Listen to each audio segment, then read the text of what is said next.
అక్షరాల 122 కోట్ల ప్రజాధనాన్ని పందికొక్కుల్లో భోంచేసిన స్కామ్ రీసెంట్గా వెలుగులోకి వచ్చింది. ముంబైలోని పద్మావతి నగర్లో ఉన్న న్యూ ఇండియా కార్పొరేషన్ బ్యాంకులో జనరల్ మేనేజర్గా పనిచేస్తున్న ఇతీష్ మెహతా ఈ స్కామ్ చేయడం వలన దాదాపు 1,30,000 మంది అమాయక ప్రజలు రోడ్డున పడ్డారు. 2020 నుంచి బ్యాంకు లాకర్లో ఉన్న డబ్బును కాజేస్తూ లగ్జరీ బుక్స్ ను తప్పులు తడికగా మార్చి బ్యాంకింగ్ రంగంలో ఉన్న లూపోల్స్ ను పక్కాగా పసిగట్టి తిమ్మిని బొమ్మిని చేస్తూ దాదాపు 4 సంవత్సరాల నుంచి 122 కోట్ల ప్రజాధనాన్ని దోచేసిన ఈ ఇతీష్ మెహతా ఆ డబ్బు మొత్తాన్ని రియల్ ఎస్టేట్ లో ఇన్వెస్ట్ చేశాడు. పద్మావతి నగర్ లో ఉన్న న్యూ ఇండియా కార్పొరేషన్ బ్రాంచ్ నుంచి 112 కోట్ల రూపాయలు, అలాగే గోరేగావ్ లో ఉన్న బ్రాంచ్ నుంచి 10 కోట్ల రూపాయలను దోచేశాడు.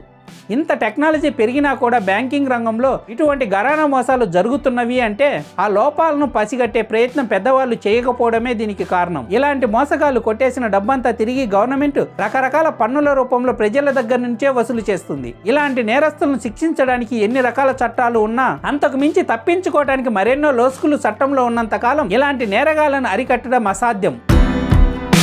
పిచ్చ గ్లామర్తో ఫేస్బుక్లో పిల్ల కనపడితే ఫ్రెంచ్ కిస్ కోసం పాకులాడే పోరగాళ్లు ఉన్నంతకాలం పగటి వేషగాల ప్రేమ వ్యవహారాలకు ఫుల్ స్టాప్ పడడం అసాధ్యం. ఊర్వశి ప్రేయసి అయి ఉల్లిపొర చీరకట్టి ఊకదంపుడు ఉపన్యాసానికి వచ్చి వయ్యారాల విందు భోజనం 100% ఉచితం అంటే సన్యాసికైనా చలి జ్వరం రావడం సహజం. అరవిరిసిన అందాలను ఆరబోసిన అందమైన ఆడపిల్ల అదరాల ఆట స్థలంపై విందు భోజనంలో ఊరించే ఎంగిలిని 1000 కోట్లు పెట్టి కొనగలిగే శ్రీమంతులు ఉన్న రోజులివి.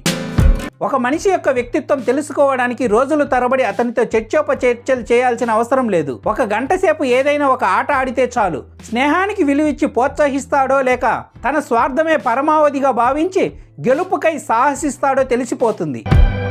శ్రీ మహాభారతంలో దుష్ట చతుష్టయం అనగా దుర్యోధన, దుశ్శాసన, కర్ణ, శకుని. ఈ దుష్ట చతుష్టయానికి ఉన్న ఒకే ఒక పని ఏమిటంటే పాండవులను ఎలా నాశనం చేయాలి, వీలైతే ఎలా మట్టు పెట్టాలన్న ఆలోచనలతో అనునిత్యం చర్చలతో సమావేశాలతో తలమునకలై ఉంటారు. కన్నడ హీరో ఉపేంద్ర గారు సైబర్ నేరగాళ్ల చేతికి చిక్కి లబోదిబోమంటున్న వీడియోస్ సోషల్ మీడియాలో ఈ మధ్యకాలంలో తెగ ట్రెండ్ అవుతున్నవి. అసలు విషయం ఏమిటంటే ఆ హీరో గారి భార్యకు ఒక ఫోన్ కాల్ వచ్చింది.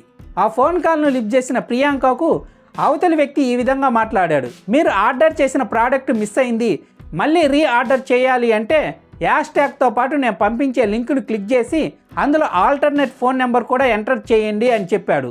దాంతో కంగారు పడిన ప్రియాంక ఆ అవతలి వ్యక్తి చెప్పిన మాటలను యాజ్-టీజ్గా ఫాలో అయింది. ఎప్పుడైతే ఈ ప్రియాంక ఆ లింకును క్లిక్ చేసి ఆల్టర్నేట్ ఫోన్ నెంబర్ను ఎంటర్ చేసిందో తక్షణమే ప్రియాంక ఫోన్తో పాటు ఆల్టర్నేట్ నెంబర్తో ఉన్న ఫోన్ కూడా హ్యాక్ అయింది.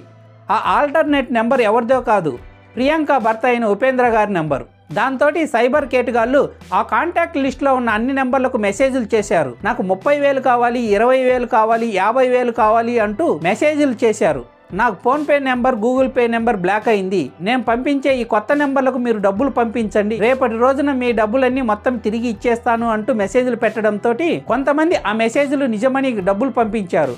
కానీ కొంతమంది అంత పెద్ద హీరో అయ్యుండి 10,000, 25,000కు ఇంత ప్రాధేయపడటం ఏంటి అన్న అనుమానంతో తిరిగి ఆ నెంబర్కు ఫోన్ చేయగా ఆ ఫోన్ కాల్ను లిఫ్ట్ చేసిన ఉపేంద్ర గారికి విషయం అర్థమైంది. దాంతో తన భార్య ప్రియాంకతో కలిసి సోషల్ మీడియాలోకి వచ్చి ఎవరు కూడా ఇలాంటి ఫేక్ మెసేజెస్ నమ్మి డబ్బులు పంపించదు, ఇదంతా సైబర్ నేరగాళ్ల పని అని విషయాన్ని క్షుణ్ణంగా వివరించాడు సోషల్ మీడియాలో. దాంతో కథ సుఖాంతమైంది. సో ఈ వీడియో నచ్చినట్లయితే లైక్ చేసి సబ్స్క్రైబ్ చేసుకోండి. Thank you.